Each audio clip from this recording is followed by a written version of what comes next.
Hello everyone, welcome और welcome back to my channel. कैसे हो आप सब? आई होप कि आप सभी अच्छे हो और सेफ हो। हमने स्टार्ट किया हुआ BA BSc 6 M maths linear algebra, इसमें मैं आपको chapter number 2 basis and dimensions करवा रही हूँ। लास्ट की वीडियोस में हमने 2.2 के एक्सरसाइज के कॉन्सेप्ट तक कर लिया था। इस बुक के एक्सरसाइज के क्वेश्चन इतने इंपॉर्टेंट नहीं हैं, जो इंपॉर्टेंट होंगे वो मैं आपको बता दूँगी। नहीं तो आपको एग्जाम्पल्स और थ्योरम्स करनी है और जो रिपीट हुई हुई है वो ज़रूर करनी है। आज का टॉपिक जो रहेगा हमारा वो रहेगा बेसिस, जो कि मोस्ट इम्पॉर्टेंट है। ये मैंने आपको लास्ट की वीडियोस में भी बताई है बात, अब फिर से रिपीट कर रही हूँ। सिर्फ BSc के एग्ज़ाम के पॉइंट ऑफ व्यू से नहीं, अगर आप किसी भी एंट्रेंस एग्ज़ाम की प्रिपरेशन कर रहे हो उसके पॉइंट ऑफ व्यू से भी ये बेसिस का टॉपिक जो है वो काफ़ी इंपॉर्टेंट है। तो ध्यान से समझना इसको, और आसान भी है, कोई मुश्किल नहीं है। क्या है बेसिस की डेफिनेशन? देखो, एक 2 नंबर में कंपल्सरी क्वेश्चन में भी आ सकता है, define basis of a vector space. तो डेफिनेशन ध्यान से पढ़ना। Let V over F be a vector space. A subset S which is V1 V2 up to Vn of V is said to be basis of V if आपने क्या ले लिया, V over F एक vector space ले लिया और इसका एक सबसेट ले लिया V1 V2 Vn, किसका? V का। इसको कहेंगे हम बेसिस है ये V का। कब कहेंगे बेसिस? जब ये दो कंडीशंस को सेटिस्फाई करता हो। फर्स्ट कंडीशन क्या है कि जो आपने सबसेट लिया है V1 V2 up to Vn, ये क्या होना चाहिए? लीनियरली इंडिपेंडेंट होना चाहिए। और दूसरा क्या है? V1 V2 Vn स्पैन करना चाहिए V को। इसका मतलब क्या है कि V किसके इक्वल हो? लीनियर सम के। V इक्वल टू LS होता तभी तो स्पैनिंग की कंडीशन होती है ना। That is every vector of V is a linear combination of the vector of S। किया V के हर एक एलिमेंट को S के लीनियर कॉम्बिनेशन में लिख सको और ये लीनियरली इंडिपेंडेंट हो। अगर ये दोनों कंडीशन सेटिस्फाई होती हैं तो हम बोलते हैं कि V क्या बना रहा है? एक बेसिस बना रहा है। समझ में आ गया बेसिस क्या होता है? देखो, आगे एग्जाम्पल दे रखा है, वही जनरल एग्जाम्पल हम लेके चलते हैं। इवन क्या है? अगर 2 टपल्स की फॉर्म में है तो 1 0, E2 क्या है? 0 1। तो form a basis of R2 the vectors E1 and E2 E3 form a basis of R3। In general E1 E2 En क्या करेंगे? R की पावर n में बेसिस फॉर्म करेंगे। The set of vectors E1 E2 is called the natural basis और standard basis. इनको हम क्या बोलते हैं? E1 E2 को नेचुरल बेसिस। ठीक है, ये दिमाग पढ़ लेना, इंपॉर्टेंट है। Since the set singleton zero is a linear dependent, हमने पढ़ा था कि सिंगलटन जीरो का सेट कैसा होता है? लीनियर डिपेंडेंट होता है। So it is not a basis for null space. क्यों? क्योंकि बेसिस में हमने क्या कंडीशन देखी कि वो लीनियरली इंडिपेंडेंट होना चाहिए। तो जो लीनियर डिपेंडेंट है वो कभी भी बेसिस नहीं बन सकता। ठीक है। The number of vectors in a basis is unique but the basis of a vector space is not unique. देखो, the number of vectors in a basis is unique. Basis में जितने नंबर ऑफ वेक्टर्स हैं वो unique है, लेकिन but the basis of a vector space is not unique. लेकिन किसी भी वेक्टर स्पेस का बेसिस ज़रूरी नहीं है कि एक ही हो, वो यूनिक ना हो, ये ज़रूरी नहीं है। लेकिन हाँ, बेसिस यूनिक हो, नंबर ऑफ वेक्टर्स जो है बेसिस में वो यूनिक होते हैं, लेकिन ज़रूरी नहीं है कि एक वेक्टर स्पेस का एक ही बेसिस होगा। ठीक है।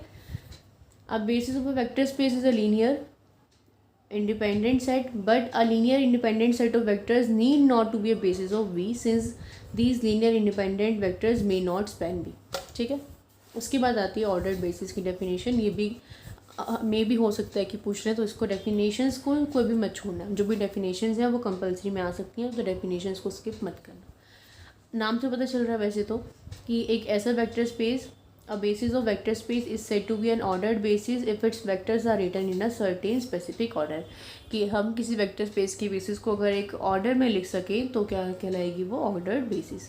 यहाँ पे दे रखा है कि जैसे कि V1 V2 Vn है, आपने इनको ऑर्डर में लिख रखा है। ठीक है। उसके बाद आता है coordinate of a vector related to the basis. कि कोऑर्डिनेट क्या होते हैं? तो देखो, the number A1 A2 An is the linear combination of V। यहाँ से पढ़ लेते हैं। देखो, if B is equals to V1 V2 up to Vn is an ordered basis for a vector space V over F। V over F के लिए एक vector space आपने ले लिया, एक ऑर्डर्ड बेसिस ले लिया। क्या ले लिया? B। Then a vector V belonging to V, इस आपने एक स्मॉल V ले लिया जो किसमें बिलोंग कर रहा है? कैपिटल V में। कैन बी एक्सप्रेस्ड एज, हम इसको V को ऐसे लिख सकते हैं A1 V1 plus A2 V2 plus up to AN Vn। तो जो नंबर है, the numbers A1 A2 up to AN in the linear combination of V are called coordinates of V। इनको हम क्या बोलेंगे? V का कोऑर्डिनेट बोलेंगे। किसके रिलेटिव में? Related to the basis B और B कोऑर्डिनेट्स ऑफ V। इन्होंने क्या कहा? आपने बी एक कोई भी ऑर्डर्ड बेसिस ले ली वी ओवर एफ में, और एक स्मॉल वी इसका एलिमेंट ले लिया वी का, उसको आपने लीनियर कॉम्बिनेशन में लिखा, तो उसके लीनियर कॉम्बिनेशन के जो स्केलर्स हैं उनको क्या बोलोगे आप? Coordinates of V related to the basis B. और इतना नाम बड़ा नाम ना बोल के आप सिंपली इसको भी बोल सकते हो कि बी कोऑर्डिनेट्स ऑफ बी। समझ में आ गया? ठीक है, अब आ जाओ थ्योरम्स पे। थ्योरम नंबर 1 क्या है? If S is a set v1 v2 vn is a basis of V F. आपको क्या दे रखी है? ऐसे एक बेसिस दे रखी है वी ओवर एफ की। Then every element of v can be uniquely expressed as a linear combination of v1 v2 vn and conversely. तो अब v के हर एक एलिमेंट को लीनियर कॉम्बिनेशन में लिख सकते हो, यूनिकली लिख सकते हो। अगर ऐसे एक बेसिस है तो आप v के हर एक एलिमेंट को यूनिकली एक्सप्रेस कर सकते हो as a linear combination of this. और कन्वर्सली कि अगर लीनियर यूनिकली एक लीनियर कॉम्बिनेशन में एक्सप्रेस कर सकते हो तो ये एक बेसिस बनाएगा। ठीक है, तो करें। देखो, सबसे पहले हमने मान लिया कि let this v1 v2 vn be a basis of v। तो हर एक v को हम किसकी फॉर्म में लिख सकते हैं? इसकी फॉर्म में लिख सकते हैं। क्योंकि बेसिस की डेफिनेशन क्या होती है कि ये क्या होते हैं? लीनियरली इंडिपेंडेंट होते हैं। तो लीनियरली इंडिपेंडेंट होते हैं तो मैंने कोई भी स्मॉल वी ले लिया और उसको लीनियर कॉम्बिनेशन में लिख दिया a1 b1 plus a2 b2 plus up to an bn, जहाँ ये ai क्या है? फील्ड के एलिमेंट्स है। अब उन्होंने क्या कहा है कि हम ना वी को यूनिकली लिख सकते हैं। मतलब यूनिक लिखने का मतलब इसको इसी एक तरीके से लिख सकते हैं। तो इस चीज़ को प्रूव करने के लिए मैं मान लेती हूँ कि मैं इसको अनदर वे में भी लिख सकती हूँ। तो मैंने मान लिया if possible let V can be express in another way, कि हम इसको दूसरे तरीके से भी लिख सकते हैं। तो दूसरा तरीका मैंने क्या ले लिया? दूसरे स्केलर्स ले लिए b1 b2 bn, और इसको कैसे लिखा? किसके लीनियर कॉम्बिनेशन में? b1 b1 plus b2 b2 up to bn bn, जहाँ bi किस में बिलोंग कर रहे हैं? फील्ड से बिलोंग कर रहे हैं। ठीक है, इन दोनों को सब्ट्रैक्ट करो तो v माइनस वी ज़ीरो, यहाँ से सब्ट्रैक्ट करोगे तो a1 minus b1 v1 common आ जाएगा, plus a2 minus b2 v2 common आ जाएगा, plus up to an minus bn और bn। ठीक है, अब देखिए, क्योंकि ये क्या था, हमने क्या ले रखा है? ऐसे एक बेसिस ले रखा है, और बेसिस क्या होते हैं? लीनियरली इंडिपेंडेंट होते हैं। यहाँ से देखो आपके पास क्या कंडीशन आ गई। अगर आप कंपेयर करोगे तो ये एक लीनियर कॉम्बिनेशन बन गया। और क्योंकि लीनियर इंडिपेंडेंट का मतलब क्या होता है कि v1 v2 vn इनको क्या होना पड़ेगा? ज़ीरो होना पड़ेगा। ये सारे के सारे क्या हो गए? ज़ीरो हो गए, क्योंकि ये लीनियरली इंडिपेंडेंट थे। तो अगर ये लीनियरली इंडिपेंडेंट थे तो मतलब कि a1 माइनस b1, देखो ये ज़ीरो नहीं हुए। अगर लीनियर इंडिपेंडेंट होते तो क्या कंडीशन होती है कि a1 a2 a3 सारे के सारे क्या होते थे? ज़ीरो होते थे। तो वही उसी चीज़ को यहाँ पे अप्लाई करो कि क्योंकि ये v1 v2 vn में एक लीनियर कॉम्बिनेशन बन रहा है और क्वेश्चन के अकॉर्डिंग ये लीनियर इंडिपेंडेंट है, तो इनके जो स्केलर्स हैं उनको ज़ीरो होना पड़ेगा। तो मतलब कि a1 माइनस b1 को ज़ीरो होना पड़ेगा, a2 माइनस b2 को ज़ीरो होना पड़ेगा और an माइनस bn को ज़ीरो होना पड़ेगा। तो यहाँ से अगर a1 माइनस b1 ज़ीरो है तो एक वन किसके इक्वल आ गए? b1 के। यहाँ से a2 किसके इक्वल आ गए? b2 के। और यहाँ से n किसके इक्वल आ गए? bn के इक्वल आ गए। तो देखो, हम तो ये अलग अलग करके चले थे, इनको अलग अलग एक्सप्रेस किया था हमने a1 a2 an में और b1 v2 bn में, बट ये तो एक ही आ गए। तो एक ही आ गए, इसका मतलब कि आप b का कोई भी एलिमेंट लो, हर एक एलिमेंट के लिए उसका जो लीनियर कॉम्बिनेशन होगा वो यूनिक होगा। हमने दूसरे तरीके से लेके देखा तो उसकी वैल्यू उसी के इक्वल आ गई। इसका मतलब हम इसको एक ही तरीके से एक्सप्रेस कर सकते हैं, दूसरे तरीके से एक्सप्रेस नहीं कर सकते। तो क्या देखा हमने इस पार्ट में? हमने इस पार्ट में ये देखा कि अगर एस एक सेट है v1 v2 up to vn का, और वो एक बेसिस है किसकी? v की, और आपने v में से कोई एक एलिमेंट लिया, लेट से स्मॉल v, तो उसको हम यूनिकली लीनियर कॉम्बिनेशन में लिख सकते हैं किसके? v1 v2 up to vn की। और कन्वर्स क्या है इसका? कन्वर्स ये है, मान लो कि let each element of v can be uniquely express as a linear combination of v1 v2 and vn। हमने मान लिया कि हम v को यूनिकली इनके उसमें लिख सकते हैं। ठीक है, तो देखो ज़ीरो इसमें बिलोंग करेगा v में। ठीक है, कैन तो ज़ीरो को भी हम यूनिकली लिख सकते हैं कि a1 v1 plus a2 v2 plus up to an bn, जहाँ ये क्या है? स्केलर है, किस में बिलोंग कर रहे हैं? फील्ड में बिलोंग कर रहे हैं।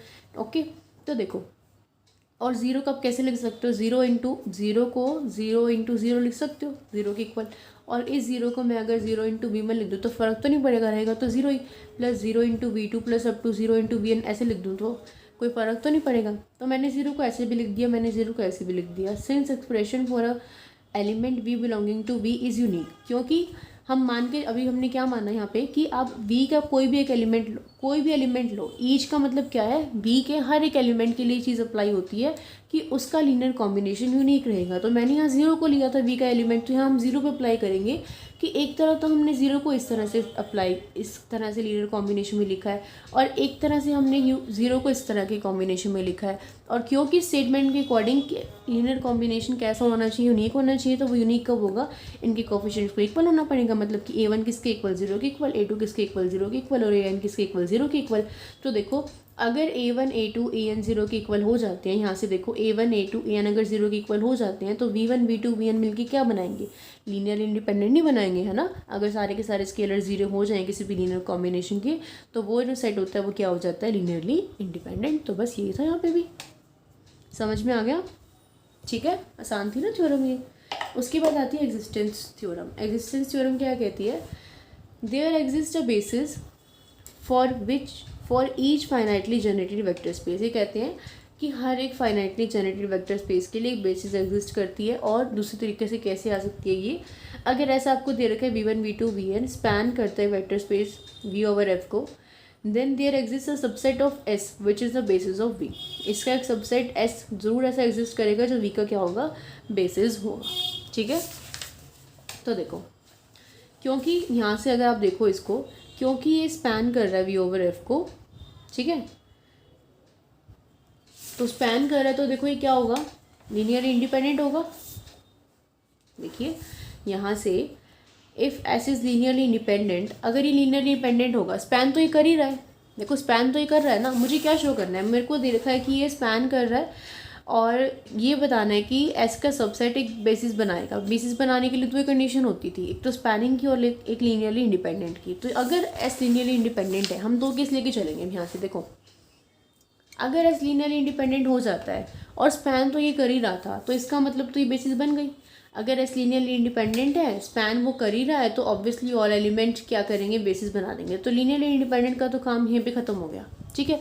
लेकिन अगर लीनियरली इंडिपेंडेंट नहीं है और लीनियरली डिपेंडेंट है, तो उसके लिए क्या करें। देखो मैंने आपको एक थ्योरम कराई थी, जहाँ पे भी लीनियरली डिपेंडेंट की बात आएगी ना, हम इस थ्योरम को यूज़ करेंगे। क्या थी वो थ्योरम, कि हम कोई भी एक एलिमेंट VR ले जहाँ R की वैल्यू 1 से बड़ी 2 से बड़ी होती थी और n से छोटी होती थी, और उसको मैं क्या लिख सकती थी, उसके प्रीसीडिंग वेक्टर्स का सम लिख सकती थी, है ना। VR को मैं लीनियर कॉम्बिनेशन लिखती थी उसके प्रीसीडिंग वेक्टर्स का, यानी कि उससे पहले वाले वेक्टर्स का सम। तो मैं यहाँ पे वही थ्योरम अप्लाई कर रही हूँ कि S लीनियर डिपेंडेंट है, तो किसी भी VR के लिए जो इसके अंदर बिलोंग करेगा, उसको मैं कैसे लिख सकती हूँ, linear combination of both the remaining vectors. यहाँ पे हम वर्ड यूज़ कर रहे हैं रिमेनिंग वेक्टर्स, प्रीसीडिंग वर्ड ना यूज़ करके। तो मतलब मैं VR को किसके कॉम्बिनेशन में लिख सकती हूँ, देखो इन्होंने यहाँ पे लिख रखा है ये चीज़। देखो हमने ये थ्योरम पढ़ी, उसके अकॉर्डिंग हमें क्या पता है कि since VR is a linear combination of V1 V2 VR -1 and VR +1 VN, तो मैंने VR को किसके कॉम्बिनेशन में लिखा, V1 V2। ध्यान रखना यहाँ पे एक चीज़, यहाँ VR मत लिख देना बस गलती से। क्यों, क्योंकि VR को तो हम रिप्रेजेंट कर रहे हैं ना उसके कॉम्बिनेशन में, तो VR थोड़ी ना आएगा। तो VR से पहले वाला लिख देना, VR के बाद वाला लिख देना, लेकिन VR को मत लिखना। तो इसलिए मैंने VR को कैसे लिखा है, VR को हमने कैसे लिखा, V1 V1 plus V2 V2 plus VR -1 VR -1 plus VR +1 into VR +1 plus up to BN, ठीक है, लिख दिया। और दूसरी चीज़ देखो क्या लिख रखी है कि also as each V belonging to V is a linear combination of V1 V2। कोई भी अगर हम स्मॉल v लेंगे V का एलिमेंट, तो वो लीनियर कॉम्बिनेशन होगा ना V1 V2 up to VN का। तो किसी स्केलर के लिए हमने मतलब हम V को लीनियर कॉम्बिनेशन में रिप्रेजेंट कर रहे हैं, तो मैं V को लिख सकती हूँ ना कि A1 V1 plus A2 V2 plus up to AR -1 VR -1 AR VR। यहाँ तो आएगा ना AR VR, क्योंकि अब तक हमने चीज़ अप्लाई नहीं की। अगर आप ये थ्योरम अप्लाई कर रहे हो तो उस थ्योरम का रिजल्ट ये है, और ये रिजल्ट जनरल रिजल्ट है जो हम क्वेश्चन में अप्लाई करते आ रहे हैं कि अगर मैं इसका कोई एलिमेंट लूँगी तो मैं इसको इसके लीनियर कॉम्बिनेशन में लिख सकती हूँ। तो उससे मैंने क्या लिखा कि V किसके इक्वल है, A1 V1 plus A2 V2 plus up to AR -1 VR -1 AR VR, और यहाँ से AR VR plus AR +1 VR +1 plus up to AN VN। समझ में आ गई इतनी बात, ये शायद 2 बार लिखेगा, कोई बात नहीं, बाय मिस्टेक लिखा गया होगा, ठीक है। देखो तो यहाँ से क्या करो, VR की वैल्यू उठा के ना इसमें पुट कर दो। देखो A1 V1 as it is, A2 V2 as it is, AR -1 VR -1 as it is, AR ये रहा, और इस VR की वैल्यू अपने यहाँ सब्स्टिट्यूट कर दी। ये देखो v1 v2 plus up to br minus one br plus one br plus one plus up to bn कर दी। ar ये क्या था, किसकी वैल्यू थी, ये vr की वैल्यू थी, तो ar vr फिर ar plus one br plus one plus up to an bn। समझ में आ गया। उसके बाद क्या करो, कोएफिशिएंट्स को इकट्ठा कर लो। ये v1 के साथ a1, यहाँ से ये v1 के साथ ar b1, तो a1 प्लस ar b1 और साथ में कोएफिशिएंट b1। यहाँ से b2 का कोएफिशिएंट a2 और यहाँ से b2 का कोएफिशिएंट कौन बनेगा, ar इंटू b2। ठीक है, ऐसे ही वी आर माइनस वन और ऐसे ही वी आर प्लस वन और ऐसे ही आपने क्या किया, वी एन के कोएफिशिएंट्स को अलग अलग करके लिख दिया। तो देखो वी किसका कॉम्बिनेशन बन गया, यहाँ से वी किसका लीनियर कॉम्बिनेशन बन गया, v1 v2 up to V R minus one V R plus one और वी एन का कॉम्बिनेशन बन गया। तो इसका मतलब हमें क्या शो हो रहा है कि जब मैंने वी आर एलिमेंट रिमूव करा, किस में से, एस सेट में से रिमूव करा, तो remaining set v1 v2 up to V N still span v, क्योंकि आपने वी आर को रिमूव कर दिया, तो एलिमेंट को रिमूव करने से फिर भी ये लीनियर कॉम्बिनेशन तो रहा इसका, है ना। देखो जब आपने रिमूव नहीं किया था तो वी ये कॉम्बिनेशन बनाना था, जब आपने वी आर को रिमूव करा मतलब कि वी आर को इसके कॉम्बिनेशन में लिखा, तब भी ये कॉम्बिनेशन बना रहा, तो बना रहा है ना combination. If this subset of S is linearly independent it forms the basis of V, otherwise we repeat the same argument. तो देखो अगर लीनियरली डिपेंडेंट है और ये स्पैन भी करा, तो यहाँ से क्या बन गया, बेसिस बन गया ना। तो इसीलिए हम क्या कह सकते हैं, proceeding in this way after a finite number of set we get a subset of S which is linearly independent and span V and this is the basis of V. तो ऐसे करते करते हमें सबसेट मिल जाएगा। मतलब इतना ही बात समझने की थी आपकी कि क्योंकि ये रिमूव करने के बाद भी क्या कर रहा है, इसको स्पैन कर रहा है और हम मान के चले थे कि लीनियरली डिपेंडेंट है। तो यहाँ से क्या हो गया, proceeding in this way after a finite number of steps we get a subset, हमें एक सबसेट मिल जाएगा जो कि लीनियरली इंडिपेंडेंट होगा और स्पैन करेगा। ठीक है, इसमें जो थ्योरम इंपॉर्टेंट है वो मैं बता दूंगी। ये वाली थ्योरम्स कुछ भी इंपॉर्टेंट नहीं है, जस्ट इसमें जो आर्टिकल है बेसिस का कि व्हाट इज़ बेसिस, ये इंपॉर्टेंट है। बस सिलेबस में है इसलिए करवानी पड़ेगी मुझे, लेकिन जो थ्योरम इंपॉर्टेंट है वो ये नहीं है, डायमेंशन वाली थ्योरम इंपॉर्टेंट है। जो डायमेंशन का टॉपिक है ना, ये जो डायमेंशन का टॉपिक है ये काफ़ी इंपॉर्टेंट है एंट्रेंस के लिए भी और बीएससी के पर्पज़ से भी, क्योंकि एंट्रेंस एग्ज़ाम में डायमेंशन से क्वेश्चन आते हैं। आपको वैल्यू दे देंगे W1 की, W2 की, W3 की और पूछ लेंगे W1 इंटरसेक्शन W2। अगर आप तैयारी कर रहे हो किसी भी एग्ज़ाम की तब को पता होगा कि ये टॉपिक कितना इंपॉर्टेंट है। ठीक है, इसकी थ्योरम में इंपॉर्टेंट है ये वाली। तो ये ऐसा है मतलब कि करवाना है, सिलेबस में है, इसीलिए आसान है बहुत ही, आप खुद भी कर सकते हो अगर आप पढ़ो तो। उसके बाद देखो ये वाली थ्योरम है ना, जो ये वाली थ्योरम और जो नेक्स्ट वाली थ्योरम है आपकी, नेक्स्ट वाली कौन सी, ये वाली इनवेरिएंस वाली, ये बिल्कुल सेम है। इसका जो रिजल्ट है ना वो मैं ये वाला करवाऊंगी, छोटे वाला। तो पहले ये वाली थ्योरम देख लो, ये वाली थ्योरम बता दूंगी, ये पीछे वाली थ्योरम बिल्कुल एज इट इज है, खुद कर लेना। यहाँ से ये वाली थ्योरम देखो, if S is a linear independent and V does not belong to किसमें, जनरेटर ऑफ एस में, then the set S union ये जो एलिमेंट है वी इज़ लीनियरली इंडिपेंडेंट। ये कह रहे हैं कि एस आपने लीनियरली क्या ले लिया, इंडिपेंडेंट ले लिया, और वी एक एलिमेंट ले लिया जो इसके जनरेटर से बिलोंग नहीं कर रहा। तो सेट एस की और इस एलिमेंट की अगर आप यूनियन करो तो वो क्या होगी, लीनियरली इंडिपेंडेंट होगी। ठीक है, आपने मान लिया कि एस क्या है, v1 v2 up to vn का सेट है, और ये जो है ना कि हमें प्रूव करना है कि एस यूनियन ये सिंगलटन वी, इसको अपनी नाम दे दिया टी। ठीक है, आपको प्रूव करना है कि टी क्या है, लीनियरली इंडिपेंडेंट। हम मान के चलेंगे उल्टा कि मान लो कि टी क्या है, लीनियरली डिपेंडेंट है। तो लीनियरली डिपेंडेंट है, मान लिया ये एस क्या है, ये है, तो इसके लिए स्केलर एग्जिस्ट करेंगे, क्योंकि टी क्या है, लीनियरली डिपेंडेंट है, तो सारे के सारे जीरो नहीं होंगे। इसके लिए स्केलर एग्जिस्ट करेंगे a1 a2 an, लेकिन सारे जीरो नहीं होंगे। तो इसको मैंने क्या लिखा, a1 v1 plus up to a2 v2 plus up to an vn plus av। ध्यान रखना कि हमने साथ में क्या लिया है, a भी लिया है। ठीक है, इज इक्वल्स टू जीरो, लेकिन सारे यहाँ पे जीरो नहीं है। अब डिपेंड करते हैं, यहाँ से दो केस अराइज होते हैं कि या तो ये a जीरो हो और या a जीरो ना हो। पहला केस लो, अगर आपने a को ज़ीरो लिया, a को ज़ीरो ले लिया, तो देखिए a को ज़ीरो लेते ही ख़त्म क्या हो गया, ये चीज़ तो खत्म होगी, बचा क्या a1 v1 plus a2 v2 plus up to an bn is equals to zero. और कंडीशन क्या है कि a1 a2 an are not all zero, a तो ज़ीरो हो गया, ये तो सारे ज़ीरो नहीं है। अगर ऐसा हो कि सारे स्केलर ज़ीरो ना हो तो इनका जो कॉम्बिनेशन होगा v1 v2 up to vn का, वो कैसे बनाएगा, लीनियरली डिपेंडेंट बनाएगा, है ना। तो s क्या हो जाएगा, हमने क्या माना था, इसको s का ही तो माना था ना। देखो ये s के एलिमेंट्स है ना v1 v2 vn, तो s क्या हो जाएगा, लीनियरली डिपेंडेंट हो जाएगा। लेकिन क्वेश्चन में तो मैं आपको एस क्या दे रखा है, लीनियरली इंडिपेंडेंट, और आपने तो क्या कर दिया, एस को लीनियरली डिपेंडेंट बना दिया, तो गलत हो गया कि आगे कॉन्ट्राडिक्शन आ गई। कॉन्ट्राडिक्शन क्यों आई, क्योंकि आप मान के गलत चले हुए थे। यहाँ पे ये चीज़ तो बाद में आएगी। आपने यहाँ पे क्या केस लिया था कि A=0, तो ये तो फेल हो गया। अगर A 0 ले रहे हो तो कॉन्ट्राडिक्शन आ रही है, तो अब A को नॉट इक्वल टू 0 लेंगे, ठीक है। अगर A नॉट इक्वल्स टू 0 है तो इस वाली पे आ जाओ। यहाँ से क्या होगा, यहाँ से इसकी वैल्यू निकाल दो, ए वी की वैल्यू निकाल दो, क्या बनेगी, -A1V1 -A2V2 up to -ANVN, और सभी टर्म्स को ए से डिवाइड कर दो, तो भी ये क्या बन गए, अब ये स्केलर्स बन गए। Where scalars this are not all zero, क्यों, क्योंकि हमें कंडीशन लेके चले ना कि लीनियरली डिपेंडेंट है, तो लीनियरली डिपेंडेंट में सारे स्केलर्स तो जीरो हो नहीं सकते। V1 V2 Vn क्या वी, ये कोफिशिएंट जो है ये स्केलर बन गई, जीरो तो है नहीं। तो V अभी क्या बन गया, V लीनियर कॉम्बिनेशन किसका बन गया, देखो यहाँ से ध्यान से देखो, स्मॉल v किसका लीनियर कॉम्बिनेशन बन गया, V1 V2 up to Vn का, और S क्या था, लीनियर कॉम्बिनेशन था V1 V2 up to Vn का, ठीक है।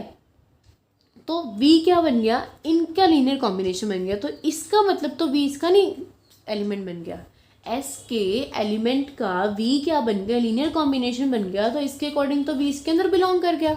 लेकिन क्वेश्चन में तो आपको क्या कह रखा है कि V इसमें बिलोंग नहीं कर रहा। इस चीज़ का मतलब ही ये है कि S में बिलोंग करने वाले एलिमेंट का लीनियर कॉम्बिनेशन V नहीं है। जनरेटर की यही तो डेफिनेशन थी, लेकिन यहाँ से तो हमने V को इसके अंदर बिलोंग करने वाले एलिमेंट का लीनियर कॉम्बिनेशन दिखा दिया, तो ये तो क्या आ गई, कॉन्ट्राडिक्शन आ गई। ये कॉन्ट्राडिक्शन आ गई, तो ये कॉन्ट्राडिक्शन इस क्यों आई, क्योंकि A नॉट इक्वल टू 0 था, लेकिन जब हम A इक्वल 0 रख रहे हैं तब भी कॉन्ट्राडिक्शन आ रही है। तो इसका मतलब ये कॉन्ट्राडिक्शन क्यों आ रही है, क्योंकि हम गलत मान के चलेंगे T क्या है, लीनियरली डिपेंडेंट, तो T को क्या होना पड़ेगा, लीनियरली इंडिपेंडेंट, और T था क्या, S यूनियन सिंगलटन V। यहाँ से प्रूव हो गया, ठीक है, समझ में आ गया। उसके बाद देखो यहाँ पे ये वाली जो थ्योरम है ना, इस वाली थ्योरम का इसमें यूज़ है। इसमें क्या है, इसके स्टेटमेंट पढ़ लो, इसका प्रूफ आप खुद कर लेना। इफ़ S क्या है, S एक सेट दे रखा है, S V1 V2 up to Vn है, स्पैन कर रहा है V ओवर F को, तो then any n+1 vectors in V are linearly dependent. तो ये इसमें तो क्या है, n वेक्टर्स है, अगर आप n+1 वेक्टर्स ले लोगे V के, तो वो क्या होंगे, लीनियरली डिपेंडेंट, ठीक है। अब ये वाली थ्योरम क्या कहती है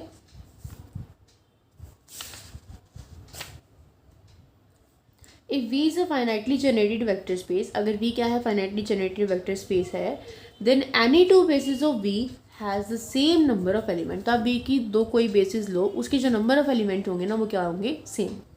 यहाँ से देखो ये वाला प्रूफ इसका छोटा सा है, आपकी मर्जी, आपको ऐसा भी कर लेना, दोनों आसान है। आपने क्या ले लिया, S को ये ले लिया V1 V2 up to Vn, और S को क्या ले लिया, W1 W2 up to Wm, किस क्या ले ली, V की दो बेसिस ले ली, ठीक है। अब बेसिस है तो स्पैन भी करेंगे, है ना, तो दे both S and S' span V and are linearly independent. Basis की डेफिनेशन लगा दी कि बेसिस है तो क्या करेंगे, स्पैन भी करेंगे और लीनियरली इंडिपेंडेंट भी होंगी। हमें क्या प्रूफ करके दिखाना है कि इन दोनों बेसिस के नंबर ऑफ एलिमेंट्स इक्वल है। इसका मतलब मुझे M और N को क्या प्रूफ करके दिखाना है, इक्वल प्रूफ करके दिखाना है। तो मैं मान लेती हूँ कि इक्वल नहीं है, और मान लिया कि M क्या है, N से बड़ा है, M क्या है, N से बड़ा है, ठीक है। क्योंकि since S span V and S' contain more than elements, S क्या कर रहा है, V को स्पैन कर रहा है। देखो S क्या करेगा, V को स्पैन करेगा, और S' में क्या है, S' में S से ज़्यादा नंबर है, क्यों, क्योंकि आपने मान लिया कि M क्या है, बड़ा है N से। तो अब ये वाली थ्योरम के अकॉर्डिंग देखो, ये वाली थ्योरम के अकॉर्डिंग अगर S में n नंबर ऑफ एलिमेंट है और वो स्पैन कर रहा है V ओवर F को, तो n+1, अगर आप n+1 ले लो तो वो क्या होंगी, लीनियरली डिपेंडेंट होंगी। तो वो यहाँ पे लगानी कंडीशन, देखो अगर S स्पैन कर रहा है V को, अगर S स्पैन कर रहा है V को, ठीक है, और S' में क्या है, मतलब इसमें n से ज़्यादा नंबर ऑफ एलिमेंट है, तो यहाँ से S' क्या करेगा, लीनियरली डिपेंडेंट। यही सेम थ्योरम लगाई है कि एक नंबर अगर ज़्यादा होता है तो वो क्या होता है, लीनियरली डिपेंडेंट होता है। तो यहाँ पे इसमें S' में एलिमेंट ज़्यादा है S से, तो ये S' कैसा करेगा काम, लीनियरली डिपेंडेंट का करेगा। लेकिन ये तो कॉन्ट्राडिक्शन है। क्यों है कॉन्ट्राडिक्शन, क्योंकि S' क्या है, S' आपकी एक बेसिस है, और बेसिस है तो ये लीनियरली इंडिपेंडेंट है, और यहाँ से आप क्या कह रहे हो कि ये लीनियरली डिपेंडेंट है, तो ये तो कॉन्ट्राडिक्शन आ गई। तो हमने क्या मान लिया कि M क्या है, M क्या है आपका N के इक्वल है या फिर N से छोटा है, ठीक है। मतलब अभी तो आपने माना था कि M बड़ा है, अब आप मान रहे हो कि N बड़ा है। अब मानो कि अगर N बड़ा है तो अगेन सिंस S' स्पैन भी, अब एस अभी तो आपने क्या लेके चला था कि एस स्पैन कर रहा है वी को। देखो ध्यान से समझो, ये भी तो स्पैन कर रहा है, ये भी स्पैन कर रहा है, क्योंकि ये भी बेसिस है और ये भी बेसिस है। अभी आपने एस वाला केस लेके चला तो आपने ये दिखाया कि एस डैश में नंबर ऑफ एलिमेंट ज़्यादा थे। अब आपने क्या किया, एन को ज़्यादा ले लिया, अब एन ग्रेटर देन एम है, और अब आप कह रहे हो कि अगर एस डैश स्पैन कर रहा है वी को और अब एन के इसमें एस के अंदर ज़्यादा एलिमेंट्स आ गए, तो फिर से कॉन्ट्रडिक्शन आ जाएगी। कॉन्ट्रडिक्शन क्या आएगी कि एस क्या बन जाएगा, लीनियरली डिपेंडेंट बन जाएगा उस थ्योरम के अकॉर्डिंग। लेकिन फिर से वही सेम बात कि क्योंकि एस एक बेसिस है तो एस तो लीनियरली इंडिपेंडेंट है, तो यहाँ से भी क्या होगी, कॉन्ट्रडिक्शन आ गई। तो देखो इसका मतलब जब अब आप m को बड़ा ले रहे हो n से तो भी कॉन्ट्रडिक्शन आ रही है, जब आप n को बड़ा ले रहे हो m से तो भी कॉन्ट्रडिक्शन आ रही है। तो इसका मतलब इन दोनों को अगर आप यूज़ करो तो क्या बचेगा कि m और n को क्या होना पड़ेगा, इक्वल होना पड़ेगा, है ना। तो इसका मतलब हमें ये तो प्रूव करना था कि इनके नंबर ऑफ एलिमेंट्स क्या है, इक्वल है। समझ में आया, कुछ भी नहीं था, उस वाली थ्योरम का यूज़ करना बस आपको आना चाहिए था। उसके बाद देखो ये दो थ्योरम्स हैं, काफ़ी आसान सी हैं। मैक्सिमल लीनियरली इंडिपेंडेंट सेट, नाम से पता चल रहा है कि सेट कैसा होना चाहिए, लीनियरली इंडिपेंडेंट, और उसमें भी सबसे बड़ा क्या होना चाहिए, वो सबसे बड़ा होना चाहिए, यानी कि मैक्सिमम होना चाहिए। देखिए definition, let S be a subset of vector space V over F, then S is said to be maximal linearly independent subset of V if no super set of S other than S itself is linearly dependent. आपको पता है कि हर एक set खुद का क्या होता है, सुपर सेट होता है। तो हम कह रहे हैं कि ऐसा आपने कोई भी सबसेट ले लिया वी ओवर एफ का, तो आप एस को मैक्सिमल लीनियर इंडिपेंडेंट सेट कहोगे वी का कब, जब एस के अलावा कोई और दूसरा सुपर सेट एग्जिस्ट नहीं करेगा जो कि क्या हो, लीनियरली इंडिपेंडेंट हो। मतलब जो सबसे बड़ा लीनियरली इंडिपेंडेंट सेट होना चाहिए वो क्या होना चाहिए, एस खुद होना चाहिए, क्योंकि हर एक सेट अपना खुद का क्या होता है, सुपर सेट होता है। ठीक है, ये है आपकी definition maximal linearly independent set. इसके ऊपर एक बेस फॉर्म दे रखी है, उसको देख लेते हैं। If V over F is a finitely generated vector space, finitely generated vector space दे रखा है, then any maximal linearly independent subset of V is a basis of V। अगर V over F एक finitely generated vector space है तो कोई भी maximal linearly independent subset अगर आप V का लोगे तो वो V की क्या होगी, बेसिस होगी। ठीक है, तो सबसे पहले तो आपने क्या किया, S को क्या लिया, V1 V2 up to Vn भी maximal linearly independent set, maximal linearly independent set ले लिया। तो अब क्योंकि मुझे शो करना है कि वी क्या है, बेसिस है, तो बेसिस के लिए क्या करना, देखो बेसिस के लिए दो चीज़ें चाहिए, लीनियरली इंडिपेंडेंट और स्पैन। तो मैंने मान लिया कि एस ये क्या है, मैक्सिमल लीनियरली इंडिपेंडेंट है, तो मैक्सिमल में लीनियरली इंडिपेंडेंट तो अपना भी हो गया है ना, यहाँ से लीनियरली इंडिपेंडेंट तो अपना भी हो गया ना। तो आपका काम क्या रहेगा, सिर्फ और सिर्फ प्रूव करना ये क्या है, बेसिस है, एस की बेसिस है, यही काम रह गया ना आपका। तो देखो अब स्पैन रह गया ना, बेसिस प्रूव करना है, तो लीनियरली इंडिपेंडेंट तो है, ये क्या प्रूव करके दिखाना है कि ये क्या कर रहा है, स्पैन कर रहा है। तो देखो V show that V span by, हमें क्या शो करना है कि वी क्या कर रहा है, स्पैन कर रहा है, यानी कि V equal to L S आपने शो करना है। ओके, तो V equal to L S करने के लिए क्या करो, एक बार तो वी को एल एस का सबसेट दिखा दो और एक बार एल एस को वी का सबसेट दिखा दो, दोनों इक्वेशन से दिखा दो कि दोनों क्या है, इक्वल है। क्योंकि एस क्या है, लीनियरली इंडिपेंडेंट है ना, लीनियर इंडिपेंडेंट है तो वी का क्या होगा, सबसेट होगा, क्योंकि सारे एलिमेंट्स अगर एस में कंटेन कर रहे हैं तो वी में तो कंटेन करेंगे। तो therefore the set L S of all the linear combination of element S also lie in the V. अगर एस के एलिमेंट वी के अंदर लाई कर रहे हैं तो अगर आप एस के एलिमेंट का लीनियर कॉम्बिनेशन लोगे, एल एस लोगे, तो वो भी किसके अंदर लाई करेगा, वी के अंदर लाई करेगा। फर्दर एस किसके इक्वल था, V1 V2 up to Vn, एक मैक्सिमल लीनियर इंडिपेंडेंट था। So for any V belonging to V, अब मैक्सिमल लीनियर इंडिपेंडेंट की अगर आप डेफिनेशन लगाओगे तो देखो अगर एस ये सेट आपका मैक्सिमल लीनियर इंडिपेंडेंट सेट है तो कोई आपने एक स्मॉल वी लिया, स्मॉल वी अगर इसके अंदर जाएगा तो ये क्या बन जाएगा, सेट लीनियरली डिपेंडेंट नहीं बन जाएगा। क्योंकि हमने क्या कहा कि अगर एस मैक्सिमल लीनियर इंडिपेंडेंट है तो कोई और इसमें, मतलब इसकी डेफिनेशन के अकॉर्डिंग कोई और इसका क्या नहीं हो सकता, सुपर सेट नहीं हो सकता। तो अगर मैंने इसके अंदर वी को ऐड कर दिया तो अब ये लीनियरली इंडिपेंडेंट तो नहीं रहा, अभी क्या बन गया, लीनियरली डिपेंडेंट बन गया। समझ में आया, अब तक तो ये आपने इसकी डेफिनेशन के अकॉर्डिंग ये लिख दिया, लेकिन अगर आप इसके अंदर एक एलिमेंट को ऐड करोगे तो फिर वो मैक्सिमल तो नहीं रहेगा ना, है ना, वो चेंज हो जाएगा। तो इसी वजह से अब देखो क्या हो गया, ये लीनियर डिपेंडेंट हो गया। तो अगर ये डिपेंडेंट हो गए तो इसके लिए स्केलर एग्जिस्ट करेंगे, A1 A2 up to An और A, सारे के सारे जीरो नहीं होंगे क्योंकि लीनियरली डिपेंडेंट है।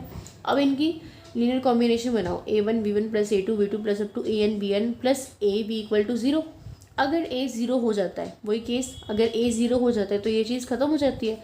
तो क्या बचेगा, A1 B1 plus A2 B2 plus up to AN BN equal to 0। लेकिन S तो क्या है, लीनियरली डिपेंडेंट है। देखो S तो क्या है, यहाँ से आपने क्या मान के चल रखा है, शुरू से लीनियरली इंडिपेंडेंट मान के चल रखा है। तो यहाँ से देखो, अगर S लीनियरली इंडिपेंडेंट है तो A1 A2 AN किसके इक्वल है, 0 के इक्वल है, which is contrary to the fact that not of L। देखो यहाँ से तो क्या हो रहा है, हम मान के चले थे कि सारे के सारे 0 नहीं होने चाहिए। यहाँ से क्या हुआ, ये 0 आ गया और ये लीनियरली इंडिपेंडेंट था, तो इसका मतलब सारे के सारे 0 हो गए। एक तरफ से आप कह रहे हो कि सारे स्केलर 0 नहीं होने चाहिए, एक तरफ से आप कह रहे हो कि सारे के सारे 0 होने चाहिए, मतलब कॉन्ट्रडिक्शन आ गई। तो कॉन्ट्रडिक्शन क्यों आई, क्योंकि आपने A को 0 के इक्वल माना, तो अब A को नॉट इक्वल टू 0 मानो। अगर A 0 के इक्वल नहीं है तो यहाँ से A V की वैल्यू निकालोगे, minus A1 B1 minus A2 B2 up to minus AN BN, सबको A से डिवाइड कर दिया, यानी कि V की वैल्यू निकाल दी। तो V क्या आ गया, B1 B2 up to BN का लीनियर कॉम्बिनेशन आ गया। तो V किसके अंदर बिलोंग कर जाएगा, LS के अंदर बिलोंग कर जाएगा, क्योंकि आपने इसको लीनियर कॉम्बिनेशन में लिखा है। तो V किसके अंदर बिलोंग करेगा, LS के अंदर बिलोंग करेगा। तो thus for any V belonging to V, आपने V किसका एलिमेंट लिया था, कैपिटल V का। तो अगर किसी भी V के लिए ये चीज़ सेटिस्फाई हो रही है तो हर एक एलिमेंट के लिए होगी, है ना। तो अगर स्मॉल v इसके अंदर जा रहा है तो v के सारे एलिमेंट इसके अंदर जाएंगे, तो मैं कह सकती हूँ कि कैपिटल V भी इसके अंदर बिलोंग करेगा। तो यहाँ से तो देखो LS क्या था, v का सबसेट था, और यहाँ से क्या हो गया, v LS का सबसेट आ गया। तो ये दोनों क्या हो गए, इक्वल हो गए। तो ये अगर ये चीज़ होगी तो मतलब क्या कर रहा है, ये स्पैन कर रहा है। और अगर ये स्पैन कर रहा है और यहाँ से हमने क्या मान रखा था इसको, यहाँ से लीनियरली इंडिपेंडेंट था ही, तो मतलब ये क्या बन गई, बेसिस। समझ में आ गया। बेसिस प्रूव करने के लिए दो चीज़ें कर रहे हैं, स्पैन और linearly independent. Linearly independent almost आपको मिलेगा, आपको सिर्फ और सिर्फ स्पैन प्रूव करके दिखाना होता है, और उसके लिए आपको V और LS को एक दूसरे का सबसेट प्रूव करना होता है। ठीक है, एक और लास्ट थ्योरम कर लेते हैं, बस आज के लिए तो सफिशिएंट रहेगा। देखो मिनिमल जनरेटिंग सेट, बता देती हूँ मैं, खुद कर लेना, आसान सी है वैसे। मिनिमल जनरेटिंग सेट मतलब कि जनरेटिंग सेट में मिनिमल होगा, उससे छोटा कोई नहीं होगा। A subset S of a vector space V over F is said to be minimal generating set if, पहली बात तो S क्या होना चाहिए, V का जनरेटिंग सेट होना चाहिए। V cannot be generated by any proper subset of S, मतलब V किसी जनरेट ना हो रहा हो, S के किसी भी प्रॉपर सबसेट से वो जनरेट ना हो रहा हो।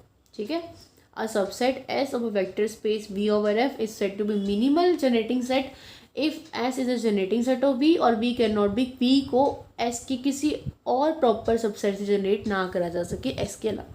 ठीक है, इस पर थ्योरम दे रखी है, क्या दे रखी है theorem, A minimal generating set of finitely generated vector space V over F is always a basis। यहाँ पे भी फाइनाइटली जनरेटेड वेक्टर स्पेस था, यहाँ पे भी यही है। क्या कह रखा आपको कि A minimal generating set of finitely generated vector space is always a basis of V। तो यहाँ पे उल्टा होगा, देखो क्या उल्टा होगा, यहाँ पे आपको ये क्या दे रखी है, minimal generating set of V दे रखा है, वहाँ पे क्या था, मैक्सिमल लीनियरली इंडिपेंडेंट। तो वहाँ पे लीनियरली इंडिपेंडेंट दे रखा था, स्पैन प्रूव करना था, क्योंकि यहाँ पे जनरेटिंग सेट है। जनरेटिंग सेट का मतलब क्या है कि V LS के इक्वल है और कोई प्रॉपर सेट जनरेट नहीं कर सकता। तो मतलब बेसिस प्रूव करने के लिए स्पैन और लीनियरली इंडिपेंडेंट प्रूव करना था, तो उसमें से लीनियरली इंडिपेंडेंट प्रूव करना रह गया। और सिर्फ यहाँ से देखो, क्योंकि इसको जनरेटिंग सेट बोल रखा है तो स्पैन वाली कंडीशन क्या होगी, प्रूव हो गई। ठीक है, तो to prove that S is a base of V it is sufficient to prove that S is linearly independent. तो हमें सिर्फ क्या प्रूव करके दिखाना है कि S क्या है, लीनियरली इंडिपेंडेंट। तो ये प्रूव करने के लिए मैंने मान लिया कि क्या है, लीनियरली डिपेंडेंट। और लीनियरली डिपेंडेंट है तो अभी जो थ्योरम बताई थी, अगर S लीनियरली डिपेंडेंट है तो उसका अगर आप कोई एलिमेंट लो, लेट से VR लो, तो VR को आप क्या ले सकते हो, उसके प्रीसीडिंग एलिमेंट की लीनियर कॉम्बिनेशन में लिख सकते हो। यहाँ पे देखो ये लिख रखा, ये स्टेप बीच में कर देते हैं ये, लेकिन ये वाला स्टेप देखो ये कर रखा कि since VR is a linear combination of this, तो आपने VR को क्या लिखा, B1 plus B2 plus up to BR minus one BR plus one plus up to BN, जहाँ पे ये BI क्या है, फील्ड के एलिमेंट। और क्योंकि आपने क्या किया, स्केलर्स लिए किसके, आपने कोई भी स्केलर लिए VR तो इसके लिए था, क्योंकि S क्या है आपका ये सेट है ना, तो इसके लिए आपने क्या किया, कोई भी V लिया जिसको आपने क्या से लिखा, linear combination A1 B1 plus A2 B2 plus AR minus one BR minus one AR VR plus AR plus one BR plus one और प्लस अप टू AN, जैसे हम जनरली करते आ रहे हैं। एक एलिमेंट को आपने इसके लीनियर कॉम्बिनेशन में लिखा और यहाँ पे आपने ये लीनियरली डिपेंडेंट वाली थ्योरम लगाई है, लीनियरली डिपेंडेंट वाली। तो यहाँ से VR की वैल्यू उठा के क्या कर दी, इसमें पुट कर दी। ठीक है, देखो A1 V1, A2 V2, AR-1 VR-1, AR, ये सारी की सारी वैल्यू VR की, किसकी, VR की, और फिर AR+1 VR+1 और AN VR, फिर V1 वाले सब एक साथ, V2 वाले सब एक साथ, VR- वाले सब एक साथ, VR+1 वाले सब एक साथ और VM वाले सब एक साथ। तो आपने क्या किया, V को V1 V2 VN up to VN के लीनियर कॉम्बिनेशन में लिख दिया। तो इसका मतलब thus this shows that on removing an element VR from S, the remaining set this still spans V। वही सेम बात कि VR को रिमूव करने के बाद स्टिल क्या कर रहा है, स्पैन कर रहा है V को। उसके बाद इन्होंने ये एक्सप्लेनेशन दे रखी है, if this subset S is a linearly independent it forms a basis of V, if this subset is linearly dependent then on repeating the above argument after a finite number of set we shall get a subset of S which is linearly independent and span V। तो ये कह रहे हैं कि अगर मान लो ये linearly dependent है, ठीक है, तो ये बेसिस फॉर्म करेगा। अगर ये लीनियरली इंडिपेंडेंट है तो ये बेसिस फॉर्म करेगा। और अगर ये लीनियरली डिपेंडेंट नहीं है, इंडिपेंडेंट नहीं है, तो आफ्टर ये सारे स्टेप परफॉर्म करने के बाद आपको क्या मिल जाएगा, एक सबसेट ऐसा मिल जाएगा जिसके साथ ये बेसिस फॉर्म करेगा। ठीक है, okay, but this is contradiction that S is a minimal generating set, hence S is linearly independent and thus B is a basis. Okay, तो यहाँ से क्या आ गई, कॉन्ट्राडिक्शन आ गई कि किस चीज़ की कॉन्ट्राडिक्शन आई, but this is a contradiction as S is a minimal generating set. देखो एस क्या था आपका, मिनिमल जनरेटिंग सेट था ना, कि मिनिमल जनरेटिंग सेट का क्या मतलब था कि कोई और इसको क्या नहीं कर सकता, जनरेट नहीं कर सकता। ठीक है, तो इसीलिए यहाँ पे इसको स्टिल स्पैन कर रहा है वी को, तो इसीलिए उन्होंने क्या कह दिया कि क्या है, कॉन्ट्राडिक्शन है, क्योंकि ऐसे एक मिनिमल जनरेटिंग सेट है तो कोई और सेट क्या नहीं कर सकता, इसको स्पैन नहीं कर सकता, इसलिए कॉन्ट्राडिक्शन आ गई। कॉन्ट्राडिक्शन क्यों आई, क्योंकि आप मान के चले थे कि एस क्या है, लीनियरली डिपेंडेंट है, तो ये गलत है, एस क्या हो गया, लीनियरली इंडिपेंडेंट हो गया। ठीक है, क्योंकि समझ में आ गया कि मिनिमल जनरेटिंग सेट है, इसलिए कॉन्ट्राडिक्शन आ गया। तो आज हमने जितना भी किया, basis, order basis, existence theorem और ये 2 थ्योरम लास्ट की, तो इतना ही सफिशेंट है आज के लिए। उसके बाद नया टॉपिक शुरू हो जाएगा, dimension of a vector space, जो कि काफ़ी इंपॉर्टेंट है। ठीक है, और अपने साथ साथ करते रहना, पहले वाला भी कर लेना, जो ना समझ में मुझसे पूछ लेना, जैसे टाइम लगेगा मैं आपके डाउट्स की वीडियो ज़रूर बनाऊँ। ओके, थोड़ा सा आपका टाइम कम रह गया, अब तो मैक्सिमम आपके पास 20 to 25 डेज़ ही रह गए, और यूनिवर्सिटीज़ का तो मुझे नहीं पता, बट KUK का और CRSU का तो यही है। आपके 16 जून के आसपास एग्ज़ाम स्टार्ट है, तो बहुत कम टाइम बचा आप लोगों के पास। ऑल द वेरी बेस्ट, ध्यान से मन लगा के पढ़ना, कुछ डाउट हो तो पूछ लेना। ठीक है, और अपनी डेट शीट के बारे में मुझे बता देना, या फिर मैं कम्युनिटी टैब में बड़े पोल डाल दूँगी, तो बता देना मुझे आपके पेपर कब कब। ओके, तो see you guys in the next video, till then bye bye, take care, keep watching, keep studying and all the very best for your exam and for your future.